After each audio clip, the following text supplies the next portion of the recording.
Universe நேயர்களுக்கு எனது அன்பான வணக்கத்தை தெரிவித்துக் கொள்கிறேன் தோழர்களே. இந்த கூலி படத்தில் சினிமாவில் தான் நடிக்கிறத எல்லாருமே பார்த்துருப்போம். இவனுங்க மேடையில் நடிக்கிற நடிப்பு இருக்க பார்த்தீங்கன்னா நம்மளால் சகிக்கவே முடியலை. 150 கோடி ரூபா சம்பளம் வாங்குறாப்புலையா நடிகர் ரஜினிகாந்த், 50 கோடி ரூபா சம்பளம் வாங்குறாரு டைரக்டர், 20லேருந்து 25 கோடி சம்பளம் வாங்குறாராம் இசையமைப்பாளர். இவங்க 3 பேரும் சேர்ந்துக்கிட்டு மற்ற எல்லாம் களத்தில் கஷ்டப்படக்கூடியவர்கள் வாங்குகிற சம்பளங்கள்லாம் தனியாக இருக்கட்டும். ஆனால் இவங்க மேடையில் பேசுகிற அந்த காட்சிகளை பார்க்கும்போது நமக்கே அருவருப்பாக வருது. இதே ரஜினிகாந்த் ஒரு 10 வருஷத்துக்கு முன்னாடி எப்படி பேசிக்கிட்டு இருந்தாப்புல, 1996 எப்போது நடக்கக்கூடிய அந்த எலெக்ஷன் டயத்தில் பாட்ஷா படம் ரிலீஸ் ஆகிற நேரத்தில் அவர் பேசின பேச்சுகளை பார்த்தீங்கன்னா நம்மளால் கனவுல நினச்சி பார்க்க முடியாது. என்னமோ அவர்கள் தான் அந்த நாட்டை பிடிக்கிறது மாதிரியும், நாட்டை ஆட்சி ஆள்ற மாதிரியும், தளபதி மன்னன் பாட்ஷா நான் ஒரு முறை சொன்னால் 100 முறை சொன்னது மாதிரி இப்படியெல்லாம் பேசி பேசி ஒரு இளைய தலைமுறையவே நாசமாக்கி போட்டாங்க. இவங்க சினிமாவில் நடித்து தின்று கொழுப்பதற்கு ஒரு இனத்தோட இளைஞர் பட்டாளமும், அவர்களை மட்டும் நம்ம காரணமாக சொல்லக்கூடாது. இது தனிப்பட்ட முறையில் எனக்கு ஆதங்கத்தில் இதை நான் பேசலை. இதெல்லாம் நாங்கள் எங்கள் காலத்தில் கண்ணுக்கு முன்னாடி பார்த்த காட்சி. நடுத்தெருவில் நட்டாத்தில் விட்டுக்கிட்டு இருக்கிறாங்க. இப்போ அதே ரசிகர்கள் இந்த கூலி படம் ஓடணுங்கிறதுக்காக 1000 ரூபாயிலிருந்து 1500 ரூபாயிலிருந்து 2000, 2500, 3000க்கு டிக்கெட் வாங்கிட்டு மண் சோறில் தின்னுக்கிட்டு இருக்கிறானா, மண்ணில் சோறை தின்னுக்கிட்டு இருக்கிறானா. வருத்தமாக வருதா இல்லை தோழர்? இது நினச்சி பார்க்குறதுக்கே முடியலை பாருங்கள். அவன் 150 கோடி ரூபா சம்பளம் வாங்கிட்டு ரஜினிகாந்த் ஃபேமிலி எல்லாம் உட்காந்துருக்குறாங்க. இசையமைப்பாளர் ஃபேமிலி 200 கோடி ரூபா அந்த குடும்பத்துக்கு போகுது 2 மாதத்தில். ஆனால் இவங்க பார்த்திங்கன்னா மஞ்சோறு தின்னுட்டு ரோட்டில் கிடக்கிறாங்க. இந்த காட்சி என்றைக்கு தீருமோ அதை நினச்சே பார்க்க முடியலங்க. அது போக இவங்க மேடையில் பேசுகிற பேச்சை பார்த்தா உண்மையிலேயே ரஜினிகாந்த் கஷ்டப்பட்டவர் தான். நம்ம இல்லைன்னே நம்ம சொல்லவே இல்லை. நீங்கள் நல்லா இருக்குன்னு தான் சொல்கிறோம். தமிழ்நாட்டுக்கு வந்தவங்க நீங்கள் நல்லா இருங்க, அதில் மாற்று கருத்து இல்லை. ஆனால் இந்த மக்களை, தமிழர்களுக்காக நீங்கள் இத்தனை கோடி ரூபா சம்பளம் வாங்கி ஒரு பள்ளிக்கூடம் கட்டினீங்கல்ல, அடுத்தவங்க வீட்டில் இருக்கக்கூடிய பள்ளிக்கூடத்துக்கு, அந்த பள்ளிக்கூடத்துக்கு வாடகை நீங்கள் கட்டினீங்களா? வாடகை கட்டுறதுக்கே நமக்கு வக்கு இல்லை, என்கிட்ட காசு இல்லை. டேக்ஸ் கட்டுறதுக்கு காசு இல்லை. நீங்கள் இவ்வளவு சம்பாதிக்கக்கூடிய பணத்தை தமிழ்நாட்டில் நீங்கள் எந்த இடத்துல இன்வெஸ்ட்மெண்ட் பண்ணியிருக்கிறீங்க? எல்லாம் கொண்டு போய் பெங்களூரில் போட்டிருக்கிறீங்க. உங்களுடைய சொத்துக்களை இந்த தமிழர்களாகிய இவர்கள் கொடுத்த காசு, யார் வைரமுத்து எழுதுன மாதிரி ஒரு தொட்டு ஒரு சொட்டு வேர்வைக்கு ஒரு பவுன் தங்க காசு கொடுத்தது மாதிரி என்ன தான் பண்ணியிருக்கிறீங்க நீங்கள்? பேசுகிறாரு, உண்மையிலேயே கூலி வேலை பார்த்தீங்க, கஷ்டப்பட்டீங்க, லோடு ஏற்றுனீங்க, லோடு மாற்றுனீங்க, பஸ்ஸு கண்டக்டராக மாறினீங்க, எல்லாம் எல்லாம் ஜெயிச்சு நீங்கள் என்ன செஞ்சுருக்கிறீங்க? இது என்ன பெரிய கவலைப்படுற மாதிரி பெரிய விஷயமாவா நீங்கள் செஞ்சுருக்கிறீங்க? அதைத்தான் நம்ம பேச வேண்டிய சூழலில் இருக்கோம். அவங்க மேடையில் பேசி நடிக்கிறத பார்த்தா அடே அப்பா. முந்தி ஒரு குட்டி கதையெல்லாம் சொல்லுவாங்க.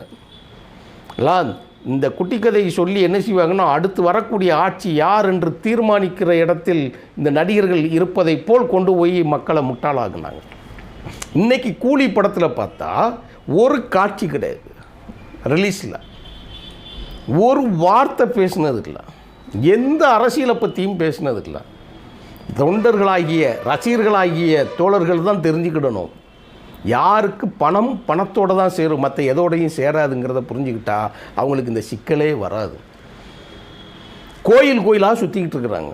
சூரிட்ட இருந்து கற்றுக்கிட வேண்டாமா ரஜினி அவர்களே?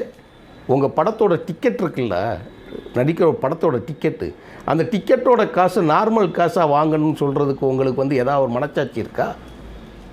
ரசிகர்களை பார்த்து என்னை வாழ வைக்கும் தெய்வங்களே அப்படி நீங்கள் சொல்லக்கூடிய மாட்டிங்க. நம்ம சொல்கிறதுல அது எதுவும் இல்லை. நாளைக்கு சிறப்பு காட்சிக்கு வேறு உங்களுக்கு கொடுத்துருக்குறாங்க, அதை நம்ம சொல்கிறதுக்கு ஒரு வாய்ப்பே கிடையாது. அரசின் சட்டத்திட்டங்கள் எப்படிப்பட்டதாக இருக்கட்டும், நல்லபடியாகவே நடக்கட்டும். ஆனால் இவங்கெல்லாம் எங்கே போய் எதில் பண்ணுறாங்க? ஒரு சினிமா டிக்கெட்டை 10 மடங்கு ஏற்றி வைக்கக்கூடிய அந்த அடிப்படை ஊழலை கூட கண்டிக்க திராணி இல்லாத ஆள்களால் இருக்கிறாங்க.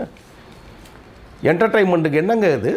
அவ்வளோ டேக்ஸ் உங்களுக்கு போகுதா? அரசாங்கத்துக்கு வருதா? கேளிக்கை வரி வருதா? இதையெல்லாம் நம்ம கேட்டால் வந்து கோவப்பட்டுருவாங்க. யார் நாங்களா கேட்கோம், நாங்களா வைக்கோம், அப்புறம் என்ன நீங்கள் மேடையில் வந்து வாழ வைக்கும் ரசிக தெய்வங்களே அப்படி இப்படின்னு பேசுகிறீங்களே, அந்த ரசிகனுக்கு நீங்கள் ஏதாவது செஞ்சதாக ஒரு வரலாறு இருக்கா? ஏதாவது ஒரு செய்தி, ஒரே ஒரு செய்தி சொல்லுங்கள். சூரி படம் ஓடணும்னு சொல்லி, மாமன் படம் ஓடணும்னு சொல்லி மதுரையில் வந்து மண் சோறு தின்னானுங்க. அந்த காட்சி டெலிவிஷனில் ஊடகங்கள்லாம் பிரிண்ட் ஆகி வந்துருச்சு, வெளியில் தொலைக்காட்சியில் செய்தியாக மாறிடுச்சு. அதனால் வந்த உடனே நடிகர், வளர்கிற நடிகர் பின்னாடி எப்படி இருக்க போகிறாருன்னு நமக்கு தெரியாது, வைக்காது. வந்த உடனே டேய் தம்பிகளா, படம் நல்லா இருந்தால் ஓடுண்டா, இல்லைன்னா திருப்பி நீங்களே வந்து அடுத்த காட்சிக்கு உட்கார மாட்டீங்கடான்னாப்ல. நீங்களே வந்து உட்கார மாட்டீங்க அடுத்த காட்சிக்கு, இதில் மஞ்சோறு தின்னாப்புல படம் ஓடிடுமா? என்ன பைத்தியக்காரத்தனை இது? இது இல்லாத 4 பேருக்கு சாப்பாடு வாங்கி கொடுத்தா கூட நான் மகிழ்ச்சி அடைவேனே. நான் சோத்துக்கு கஷ்டப்பட்டவன். நீங்கள் சொல்கிறீங்களா ரஜினிகாந்த், ஒரு 3 மூடையை தூக்கிக்கிட்டு நீங்கள் போய் அப்படியே தெருவா சுற்றி 500 மீட்டர் இருக்கிறத போய் 1.5 கிலோமீட்டர் தாண்டி 10 ரூபா காசு வாங்கினேன்னு சொல்லி அந்த காசோட மதிப்பை பற்றி நீங்கள் பேசுகிறீங்க இல்லையா?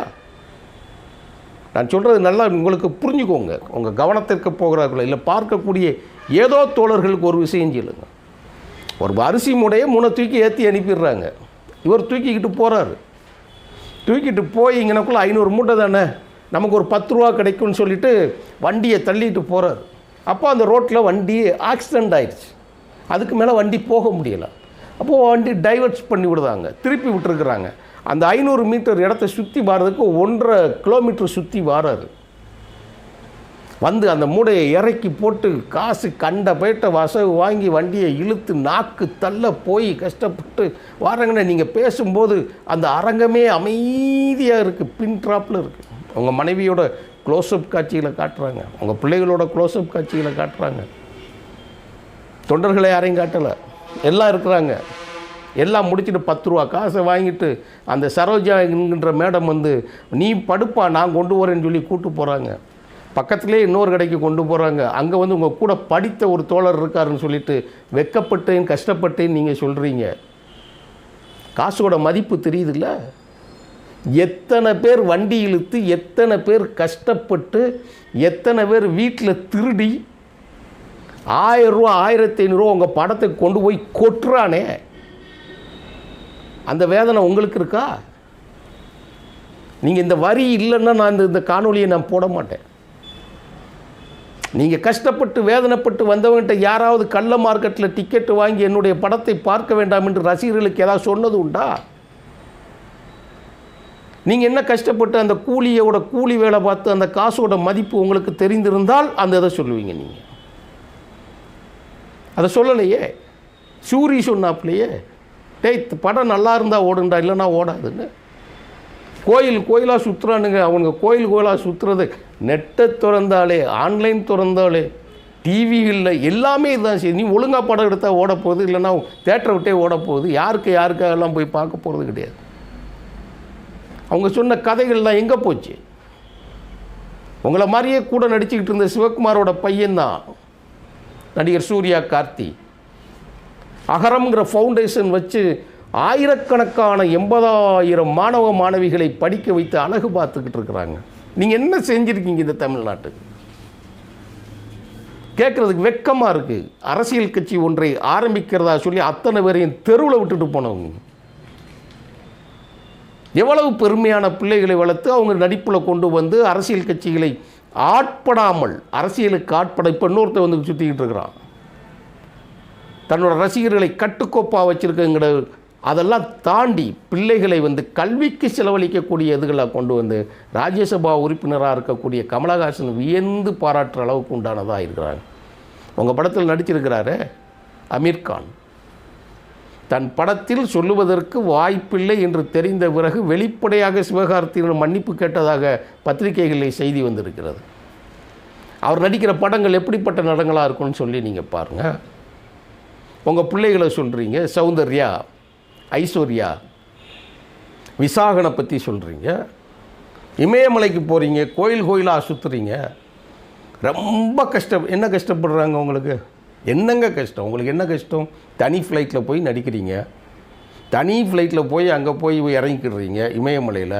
அங்கே போய் வேட்டி துண்டோட போய் ஒன்றும் இல்லாமல் சொன்னால் கஷ்டமாயிடும்.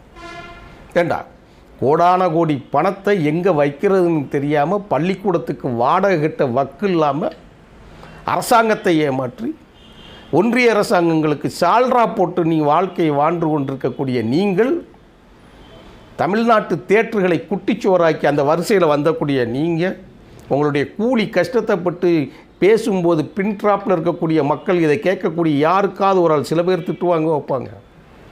அந்த காசோட மதிப்பு இருந்தால் ஒரு டிக்கெட்டை 2 மணி நேரம் உட்காந்து படம் பார்த்து கைதட்டுறதுக்கு 1500, 2000, 2500, 3000 வாங்குறதுக்கு கொஞ்சமாவது சொல்ல வேண்டாமா ரஜினி?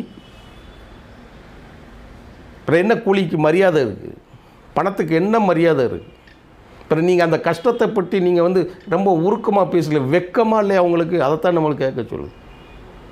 நேர்மையாக இருங்கள், அதைத்தான் சொல்லுதோம். நேர்மையாக இருங்க. உங்கள் படம் நல்லா ஓடட்டும், என்டர்டெயின்மெண்ட்டாக நல்லா ஓடட்டும். நாங்களும் பார்க்கத்தான் போகிறோம், நானும் பார்க்கத்தான் போகிறேன். நல்லா இருந்தால் பார்ப்போம், ரிசல்ட் வந்தால். யாருக்கு படமாக இருந்தால் எங்களுக்கு என்ன? இந்த சமுதாயத்துக்கு எதுவும் நல்ல செய்திகளை நீங்கள் எதுவும் சொல்லியிருக்க போகிறீங்களா? இந்த படத்தில் என்ன செய்தி சொல்லியிருக்க போகிறீங்க? சிகரெட் எப்படி அடிக்கிறது, தண்ணி எப்படி அடிக்கிறீங்க, நீங்கள் எப்படி ரவுடித்தனம் பண்ணுறது, எப்படி வெட்டுறது, குத்துறது, ரத்தக்காடாக கலரியாக தான் தேட்டரில் கிடக்கும். என்ன செய்தி கிடச்சிட போகுது 3000 ரூபா கொடுத்து? இதில் இது எகென்ஸ்டாக இருக்குது. அதாவது சினிமா படத்துக்கு உண்டான எகென்ஸ்டாக இருக்கும். ஆனால் நீங்கள் ஆடியோ லான்ச்சில் போய் ரொம்ப உருக்கமாக பேசுகிறீங்க வரீங்க. அதற்கெல்லாம் சுத்தமாக தகுதி இல்லாமல் அரசியலை விட்டும் அப்புறப்படுத்தி உங்களால் லட்சக்கணக்கான இளைஞர்களின் வாழ்க்கையில் மண்ணள்ளி போட்டிருக்கிறது தான் உண்மை என்று சொல்கிறேன். இனிமேலாவது உங்களுடைய உருக்க கதைகளெல்லாம் விட்டு நன்மை பயக்கும் 4 கதைகளை சொல்லுங்கள். நன்மை பயக்கக்கூடிய 4 படத்தில் நடித்து முடிங்க. அதுதான் உங்கள் வாழ்க்கைக்கு கடைசி காலத்திற்கு உண்டான நிம்மதியை தரும். நீங்கள் சொன்னீங்களே வாழ்க்கையில் 2 குரல் கேட்கும்னு சொல்லி, அடுத்தவங்க குரலை கேட்காத ஓன் குரலை கேட்டுப்பார். ஓன் குரலை கேட்டேன்னா அதில் குரல் வேறு மாதிரி இருக்கும். எவனை பற்றியும் கவலைப்படாதுன்னு சொல்கிறீங்களே. இப்போ நீங்கள் அந்த வாழ்க்கை தான் வாழ்ந்துக்கிட்டு இருக்கிறீங்க. யாரை பற்றி, எந்த பற்றி கவலைப்பட்டுருக்கிறீங்க? பொய் சொல்லுவதற்கோ உங்கள் அரசியல் நிலைப்பாட்டிலிருந்து, உங்களுடைய சினிமா நிலைப்பாட்டிலிருந்து சொல்லுங்கள். உங்கள் படம் ஓடுறதுக்காக எவ்வளவு பெரிய கேவலமான கீழ்த்தரமான செயல்களுக்கெல்லாம் நீங்கள் இறங்கியிருக்கீங்கிறத உங்களுக்கு நீங்கள் நம்பக்கூடிய இறைவனை கைகாட்டுவான். அதுதான் உங்கள் வாழ்க்கை அமைஞ்சிருக்கிறது. நன்றி, வணக்கம் தோழர்களே.